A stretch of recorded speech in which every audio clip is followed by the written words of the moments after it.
Eu nunca tinha visto um filme que tinha me deixado tão dividida e que muito menos tinha deixado a crítica e até os fãs de musicais. Veio aí o Wicked for Good, o segundo ato do musical de Wicked, e eu tenho muito o que falar. Vamos lá? No way! I'm obsessulated. Esse vídeo vai ser dividido em duas partes, tá? Primeiro eu vou começar falando um pouquinho do que eu achei sem spoiler e depois vai ter a parte com spoiler. Então fica ligado, fica esperto. Quando lançam o segundo filme, onde o primeiro foi um sucesso muito grande, um fenômeno, ele vem com uma responsabilidade muito grande e as expectativas estão muito altas. E, como eu disse, eu estou muito dividida com sentimentos muito mistos. Primeiro, para contextualizar, eu queria falar da fotografia e dos figurinos, né? Porque eles são quase que um personagem. Tá tudo tão primoroso, os detalhes. Esse filme, nessa parte 2, exploraram outros ambientes que a gente não conhecia. Teve o campo de tulipas, eu acho que são tulipas que eles plantaram, milhares de tulipas para fazer aquele jardim, aquele campo, e a coisa mais linda.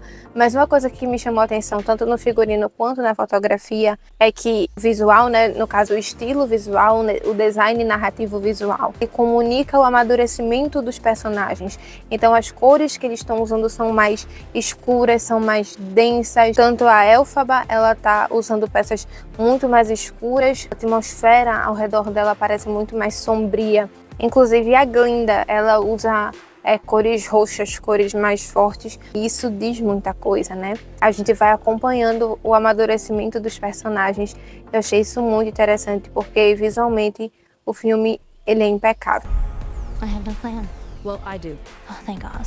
E não só no visual, né? Você vê na cara dos personagens como eles estão com os olhos cansados, com os olhos tristes. É uma carga muito grande que tá pesada ao redor deles. Você vê que aqueles personagens não são os mesmos que a gente viu no primeiro filme. Eles estão mais velhos, eles estão mais maduros e eles estão na iminência de uma guerra fria. E aí o que acontece para ter deixado o público tão dividido é que o ritmo do filme ele é muito lento. O filme é assim emocionante, ele é assim engraçado, ele é assim divertido, mas ele é lento. Ele tem o primeiro filme, que tem um peso muito grande porque é o primeiro filme, ele tinha um ritmo narrativo perfeito, ele conseguia seguir uma cadeia de eventos em que não demorava muito numa cena, mas tinha o tempo suficiente para a gente conseguir absorver tudo que o filme estava contando. Aqui é outra história, porque eles vão muito devagar. O começo, eu vou ser bem sincera com vocês, o começo ele não foi só lento, ele começou lento com músicas bastante expositivas. Perdeu muito tempo para realmente disparar o problema. A trama só engata mesmo depois de meia hora, 40 minutos de filme. É só música atrás de música atrás de música. E veja bem, eu sei que é um musical, mas as músicas estavam se estendendo muito e tirando momentos preciosos que faltaram no filme, que eu senti que faltou no filme. As músicas do começo, gente, sendo bem sincera, eu detestei. Detestar é uma palavra muito forte, mas elas não me agradaram, eu senti essa diferença do primeiro filme. Elas eram fracas em comparação ao primeiro filme. Claro que tem as melhores músicas, né? Pra mim, as melhores músicas desse filme foram 3, tirando os mashups com as músicas do primeiro filme. Que eles tentaram ali, pegaram as músicas do primeiro filme e fizeram, né, um remix. Mas teve as músicas originais desse filme, que pra mim foram 3. Em terceiro lugar está As Long As You're Mine, que é a música da Elphaba e do Fiyero, né, o dueto deles. A música No Good Deed e For Good, que é a última música da Elphaba e da Glinda. Pra mim, elas são as 3 melhores disparado, porque as outras, gente, elas não me pegaram. Falando aqui um pouquinho dos personagens. Amei a forma que os personagens mudaram e amadureceram do primeiro para esse segundo filme. Para começar, a Glinda, gente, eu achei sensacional o fato do filme explorar essa parte de que a Glinda ela é vista como boa. É como se ela e a Elphaba fossem duas partes de uma mesma moeda, né? Eu acho que o filme tentou humanizar muito as duas. Não colocar uma no papel de boa e outra no papel de vilã. tentou humanizar, dizendo que existia um mal na bruxa boa e o bem na bruxa considerada má. O bem não vale a pena mais, porque ela só faz o bem e as pessoas só tratam ela mal, ela só é injustiçada pelas pessoas, ela é perseguida. Então não importa quanto bem ela faça, ela sempre vai ser vista como a vilã. Enquanto Glinda, ela esconde ali toda a manipulação dela disfarçada de altruísmo. E aqui você vê ela num conflito interno muito grande, você vê isso nos olhos dela, você vê isso quando ela tá entendendo se ela quer se vingar ou não de alguém que fez mal para ela, se ela vai buscar a justiça que ela acha justo, se ela fica calada quando ela vê alguma coisa errada. Então você vê esse conflito interno na Glinda que não existia antes. Antes ela só concordava. It's gone too far. Elphaba, they're coming for you. O Fiyero, gente, o Fiyero foi uma grata surpresa, porque eu não sabia de nada sobre essa parte 2, de como era no original, no musical. E o Fiyero, ele virou um homem de respeito, viu? Que homem maravilhoso, igual a... Você já virou aquele meme de Eita Mundo Bom, que é Eita Macho Bom? Gente, essa figurinha eu amo. Toda vez que o Fiyero aparecia, era essa figurinha que aparecia na minha cabeça. Deixa de ser safada. Eu não tô sendo safada! Ele, nesse filme, foi um símbolo tão forte de resistência, de sobrevivência. Ele estava ali por uma motivação, sobrevivendo naquele jogo, naquele sistema, para que ele de dentro pudesse defender a Elphaba que estava lá de fora, lutando de outra forma. Fiyero, ele tinha um propósito e ele se mostrou-se muito inteligente, muito esperto, muito sagaz. Do mesmo jeito que a Elphaba tinha dito no primeiro filme, que ele não era só um rosto bonito, ele era muito mais. Eu tô parecendo a Ariana Grande assim, nas entrevistas, né, com o olho lacrimejando. Mas é porque eu fico lembrando do filme, e é isso, eu tava reclamando, e o começo do filme foi lento, as músicas não foram muito convidativas, muito interessantes, mas isso sou eu como vendo a técnica. Porque quando eu lembro do filme como fã, como espectador, eu fico emocionada, eu fico deslumbrada com a história que eles me apresentaram. Então tem esses dois lados, da técnica e tem o lado emocional, que o filme cativa você, porque você consegue separar as duas coisas se você quiser. Você vê que ele se tornou um homem corajoso, um homem com propósito, um homem que merecia a Elphaba, a mulher que ele tinha se apaixonado, né? Mesmo que seja por circunstâncias duvidosas, que a gente ainda vai entrar nessa fofoca. Inclusive, no começo desse filme tem um diálogo expositivo, que eu acho que o filme falhou nisso, porque logo no começo a Glinda e o Fiyero, eles têm uma certa conversa expositiva, que eu acho que não era o momento de ter tido essa conversa ali. Porque se o filme tivesse deixado na dúvida de que lado o Fiyero estava, eu acho que talvez deixaria mais interessante, eu não sei. Aí é uma questão minha também, né? A gente vai falar de Elphaba agora. Uma das coisas mais lindas desse filme é o laço emocional entre os personagens, tanto da amizade da Glinda com a Elphaba, o laço da Elphaba com o Fiyero, em que mesmo longe ele continua completamente apaixonado por ela e ela continua completamente apaixonada por ele. A Glinda e o Fiyero, mesmo... Meu Deus, isso tá parecendo a Ariana Grande. Eu já tô querendo chorar. A Glinda e o Fiyero, eles se respeitam muito, eles realmente se amam, mas de uma outra forma. Então você consegue ver o cuidado do Fiyero com a Glinda e o cuidado do Fiyero com a Elphaba. E a Elphaba, gente, ela tá distante deles, ela tá lutando sozinha. E na parte como spoiler, eu vou falar que eu senti que a Elphaba foi um pouco prejudicada nesse filme. Daqui a pouco eu vou falar mais sobre isso. Porém, o que eu posso dizer sobre a Elphaba é que ela não decepciona. O filme carimbou aqui que ela não era a vilã desse filme, ela era a heroína. E eu digo isso por quê? Porque a trajetória dela é da jornada do herói. A jornada dela é uma jornada do herói, não é a jornada de anti-heroína. A jornada do herói e da anti-heroína são diferentes, né? Na jornada do herói, o herói começa com um defeito, com uma falha de caráter, e ele termina bom. Na jornada do anti-herói, ele começa bom e termina mal. E a Elphaba aqui não, ela se mantém na sua jornada do herói. Então o filme carimbou aqui de que, diferente do livro, ela não é a nossa vilã. No filme, os vilões são outros.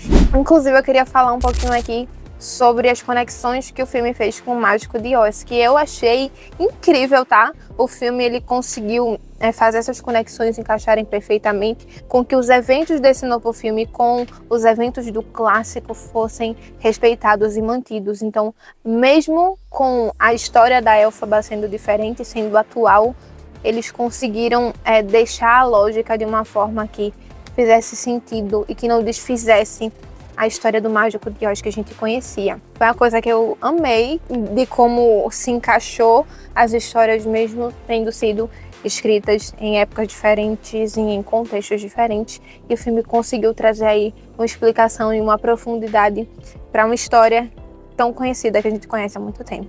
Agora vem a parte com spoiler. Olha spoiler, olha spoiler. A partir de agora é a parte com spoiler, então se você não assistiu Criatura, não põe a culpa em mim. Pausa o vídeo, depois de você assistir, você volta aqui e aí você assiste. Ou então, se você quiser ficar, aí é sua conta e risco, que eu também sou curiosa, ou seja, às vezes eu quero ver um spoilerzinho. Mas é isso, a partir de agora tem spoiler, beleza? Vamos lá.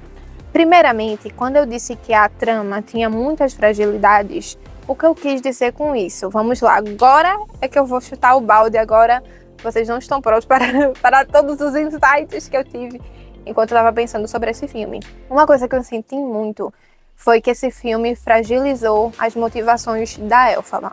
Primeiro que a causa dos animais, que era uma coisa muito forte no primeiro filme, ela foi deixada de lado aqui nesse segundo filme. Era quase como se fosse um coadjuvante na trama, sabe? Por um momento você esquece por que a Elphaba tá lutando e porque ela virou uma inimiga pública, né? Que ela, nesse segundo filme, ela começa o filme como uma inimiga pública, como uma persona não grata ali em Oz. E ela tá fugindo, mas você não vê ela tentando, o roteiro peca nisso. Você não vê ela tentando realmente falar com o povo de Oz, mesmo que ela teve várias oportunidades de fazer isso e não fez, mesmo que o povo não fosse acreditar nela. E quando ela faz, é de uma forma totalmente conveniente, que ela escreve que o mágico mente nas nuvens. Coincidentemente, é o poder que a professora Marable tem de controlar o clima, então ela muda o que ela disse. Então eu acho que fazer isso e não ter dado mais oportunidades da Elphaba realmente agir de uma forma eficaz ali na luta que ela estava acreditando, eles fragilizaram muito a causa dela, pela qual ela estava lutando. A gente esquece pelo que ela estava lutando. Por um momento, o filme se torna... Esse filme parece mais uma briga interna, uma luta interna entre a Elphaba, o Mágico de Oz, a Glinda e o Fiyero e a professora Marable, do que uma causa muito maior. Você esquece que tem uma causa muito maior. Parece uma briga de escola no recreio entre eles, sabe? Uma briga de elites, dos poderosos. Porque toda vez que a Elphaba aparece em Oz, quando ela aparece em Oz, o filme se dá esse tiro no pé porque ela consegue ir pra Oz, ela voa. E o filme não mostrou nenhuma outra oportunidade dela tentando provar pro povo de Oz que ela estava certa. Dela ter tido a ideia de uma outra abordagem para falar com eles, o filme não mostra isso. Então eu acho que o filme poderia ter abordado um pouco mais isso, das tentativas de Elphaba, ou então dessa causa dos animais, não só ela cantando e dos animais fugindo, mostrar realmente que eles estão sendo ameaçados, que ela está sendo ameaçada. Porque aqui o Mágico de Oz, gente, o Mágico de Oz, ele era para ser uma figura maléfica, mas ele aqui, ele não bate medo nenhum, ele não bate temor nenhum. O Mágico de Oz, ele só é um vigarista, sem temor nenhum. Então, eu acho que eu senti falta deles engrandecerem um pouco mais a figura do mágico, pra gente realmente ver ele como uma ameaça. Por muito tempo, a professora Marable, ela é muito mais vilã no filme do que o Mágico de Oz. Eu senti falta de aprofundar certas coisas. Não é que foi ruim o que teve, mas faltou aprofundar e dar mais substância, sabe? Foram algumas lacunas que ficaram, que eles podiam ter preenchido com outras coisas. Então, os conflitos, o maior conflito aqui se torna da Elphaba, do Fiyero e da Glinda, que é uma parte super importante, tá? Tem que estar. Mas o filme, evidenciou muito mais isso, muito mais essa parte, e esqueceu a parte pela qual a Elphaba estava escondida lutando e defendendo os animais. Então parecia muito mais uma luta pessoal da Elphaba do que ela estar lutando por algo muito maior, e eu acho que isso fragilizou um pouquinho a jornada dela nesse filme. Por outro lado, gente, nem só de defeitos fez o Wicked, né? O Wicked, ele foi um filme grandioso, com defeitos e acertos muito grandes. Então, eu não vou aqui só ficar metendo pau nele não, porque eu vim aqui trazer elogios também, que uma das coisas que me chamou muita atenção na trama foi que eles decidiram aqui trazer o fato da Elphaba ser vista pelo povo como uma inimiga, né? Eles trouxeram muito essa parte da propaganda, de que Oz virou um palco de propaganda, tanto para fazer a Elphaba ser vista como vilã, quanto para Glinda ser vista como uma pessoa boa e que era ali uma representação da bondade. A propaganda e a manipulação, elas são muito bem representadas aqui, porque o Mágico de Oz e a Professora Marable e a Glinda também, eles são muito bons nisso, em fazer parecer. Eu achei muito incrível eles terem feito esse jogo de a verdade é de quem conta a história. Quando eles usam essa parte da propaganda, foi uma coisa que eu lembrei instantaneamente de muitos filmes sobre a Segunda Guerra, tipo Jojo Rabbit, vários filmes da Segunda Guerra, em que o regime criava no imaginário das pessoas características para despersonalizar os judeus, né? No caso de, por exemplo, os filmes como Jojo Rabbit, que eles faziam os judeus não parecerem pessoas para eles, para justamente afastar a empatia e a humanidade. Muito isso que as propagandas fazem, né? Porque no filme aqui, ele diz, o povo canta, eu soube que a pele dela se desfaz como uma serpente, como uma cobra. Eu vi que o coração dela é tão impuro que se jogar água, ela derrete. Então eles criaram nesse imaginário, até nos desenhos, criaram essa propaganda de que ela era uma bruxa má. E eu achei isso muito interessante, o fato que o filme abordou aqui o poder das fake news, que é uma coisa que eu estudo no meu curso, que eu estudei no primeiro período do meu curso de jornalismo, que é essa questão da teoria das massas, que como você consegue moldar todo um pensamento de uma sociedade a partir da propaganda. Eu gosto muito dessa parte. Inclusive, esse período foi muito legal. You lift everyone's spirits. Only you can. E aí isso me veio e eu achei muito interessante como o filme usou isso aqui, porque isso é uma estratégia que parece pequena, mas que acontece nos dias atuais, que já funcionou antes, que funciona agora e funcionou no filme, que é uma arma realmente de guerra, é uma arma realmente, só que sem disparo, é uma arma social. E aí a Elphaba usa essa mentira ao favor dela, ela usa a propaganda e o fato do parecer ser ao favor dela, porque o povo acredita no quê? Que se jogar água nela, ela derrete. Então ela usa isso ao favor dela e ela percebe que para ela ficar livre, ela precisa ser a vilã, então ela vai comprar e se aproveitar ali do que o povo está acreditando, nas mentiras que o povo está acreditando, ela vai usar isso e fazer de uma verdade para ela conseguir a liberdade dela. Então, gente, eu achei isso genial.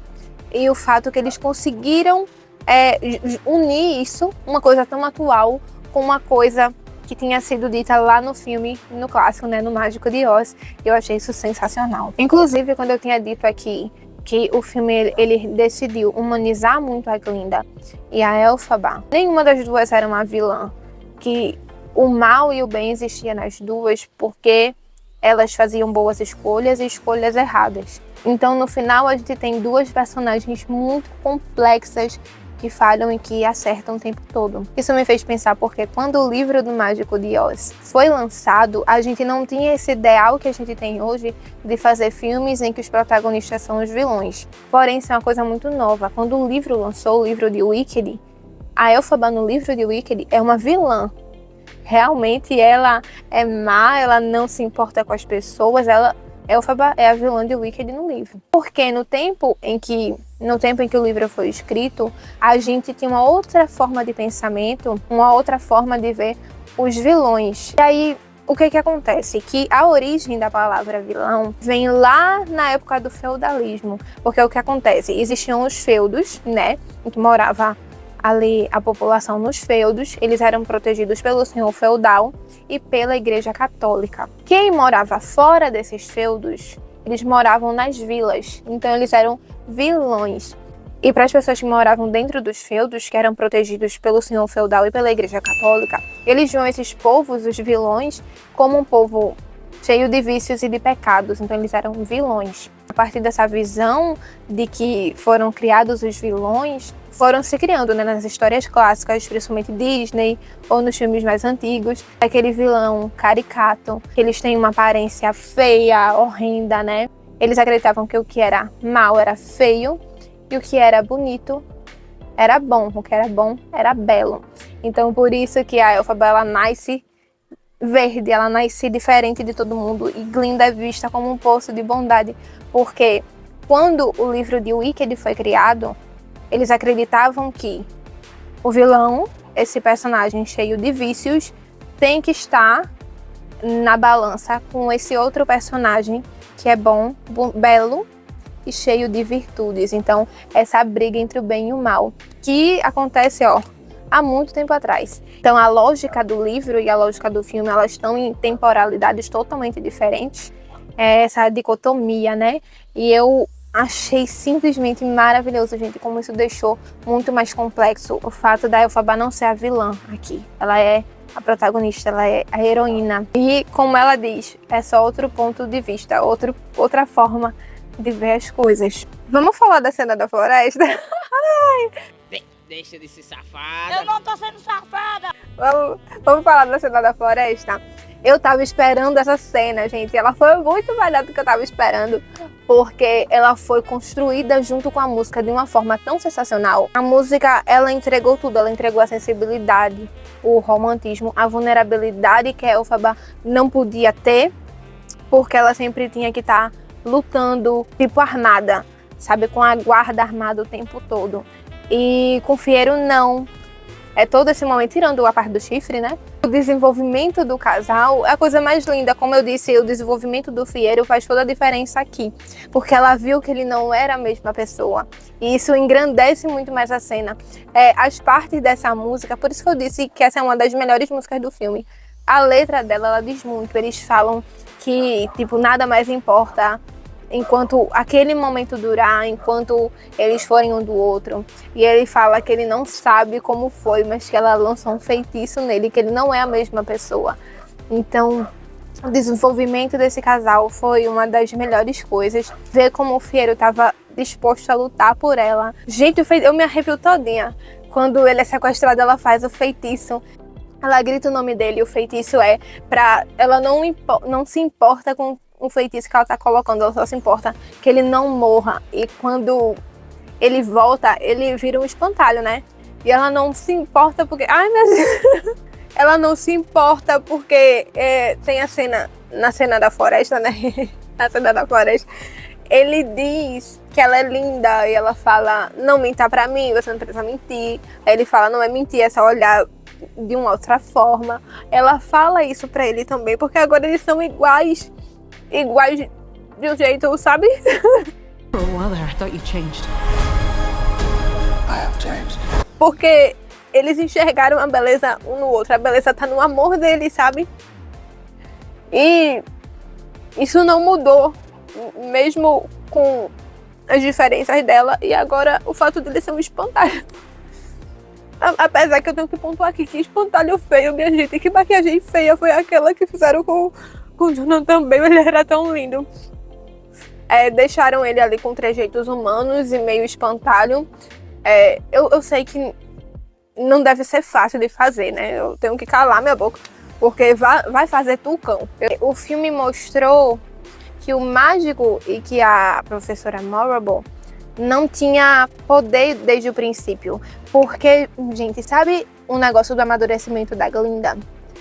Ela se deu conta de que o povo gosta de mim. O povo quer ouvir a mim. Sou eu que eles confiam.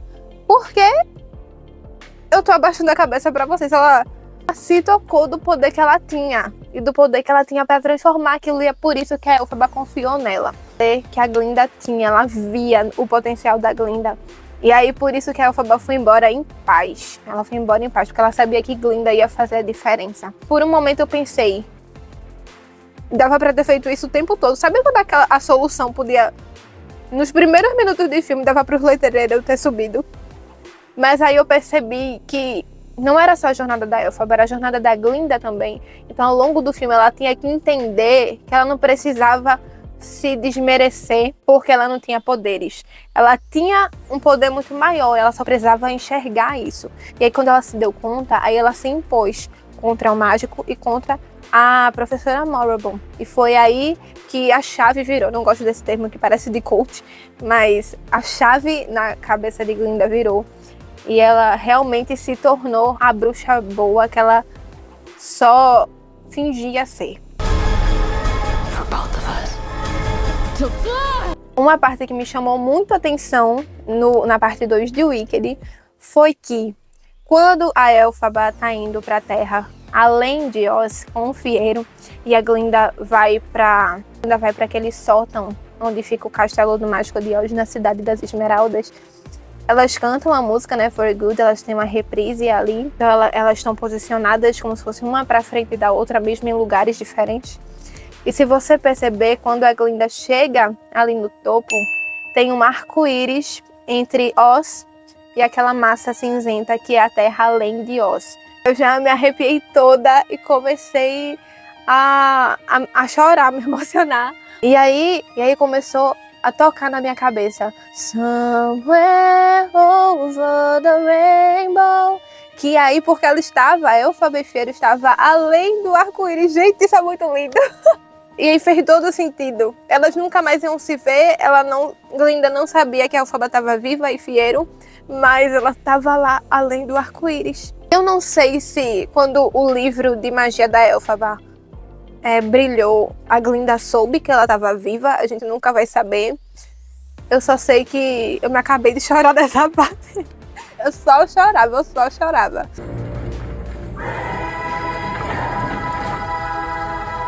O filme, ele tem suas falhas estruturais. O ritmo, ele foi lento. Então ele pode não ter pegado muitas pessoas assim no começo. Mas é aquele negócio, gente. Nem tudo é ame ou odeie. Você pode pensar, nossa, esse filme teve essa falha aqui. Mas ele foi um evento.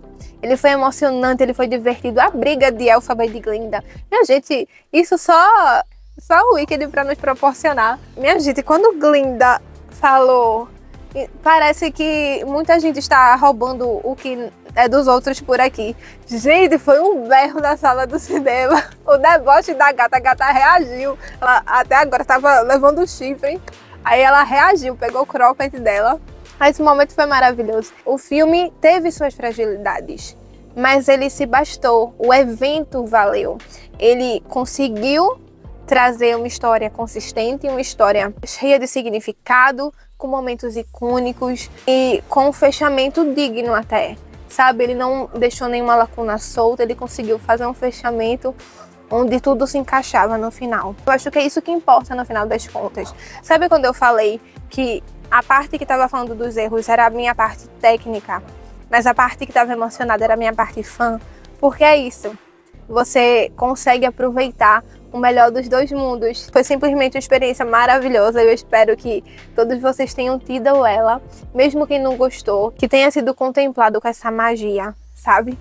Que só o Wicked pode proporcionar. E aí, você assistiu o Wicked? Você gostou de Wicked? Deixa aqui nos comentários qual foi a parte que você não tinha percebido. Se você não gostou, explica por quê. Se você gostou, também explica por quê, pra gente conversar um pouco sobre isso. Não se esquece de me seguir nas minhas redes sociais que vão estar aqui embaixo da tela, de se inscrever nesse canal para me ajudar, para poder trazer mais vídeos como esse, porque eu vejo que vocês assistem, mas as visualizações não batem com os inscritos. Eu tô de olho, eu tenho analytics. Vejo, pessoal, que vocês não estão se inscrevendo. Então se inscreve nesse canal para me ajudar. Não deixa de curtir esse vídeo. Manda para aquele seu amigo que é fã de Wicked, para ele ver essas curiosidades também massa. Que você sabe o significado do vilão, da etimologia, não sabia. Talvez saiba aí, enfim. Comenta aí se você sabia. Se você chegou até o final, coloca aqui embaixo o hashtag tudo mudou e eu vou saber que você chegou até o final. Esse é o nosso segredinho. Então é isso, eu fico muito grata pela sua audiência. Até o próximo vídeo. Beijos! Tchau!